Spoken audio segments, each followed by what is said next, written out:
अच्छा, खेसारी डायरेक्टर के साथ भी आपने फिल्म की है? जी, खेसारी जी के साथ मैंने 4 फ़िल्में की हैं, जिसमें से डोली सजा के रखना मेरी फ़िल्म आ चुकी है, राउडी इंस्पेक्टर मेरी फ़िल्म आ चुकी है और दोनों को ही पब्लिक ने बहुत सारा प्यार दिया है। और आई थिंक खेसारी जी के साथ एक अलग कनेक्शन है लोगों का, क्योंकि वो पब्लिक बहुत ज़्यादा उन्हें पसंद करती है और मेरे को उनके साथ देखना, उन लोगों को लगता है कि मेरे वीडियोज़ पे और मेरे जितने भी फ़ोटोज़ होते हैं, उस पे भी कमेंट करती हैं कि कब आप खेसारी जी के साथ वापस आ रहे हैं, चाहे वो गाना हो, चाहे वो फ़िल्म हो।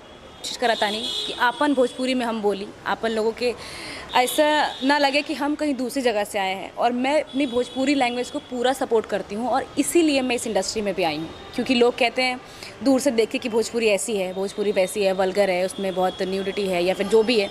तो दूर से देख के बोलना ईजी है, अंदर आके काम करना, उसको सुधारना मुश्किल है। तो मैंने ये चुना है कि मैं अंदर आऊँ और इंडस्ट्री को ठीक करूँ। मैं जितना मेरे से हो सके, जो मैं अच्छा काम कर सकूँ, वो मैं कर रही हूँ। ये भी जानना है कि भोजपुरी की पहली फिल्म कौन सी थी आपकी? देखा जाए तो मैंने जो पहली फ़िल्म शूटिंग की थी वो दिनेश जी के साथ थी, जो अभी रिलीज़ नहीं हुई है। और जो रिलीज़ हुई है वो फ़िल्म है कमांडो अर्जुन और दोस्ताना, जो चिंटू जी के साथ रिलीज़ हुई थी।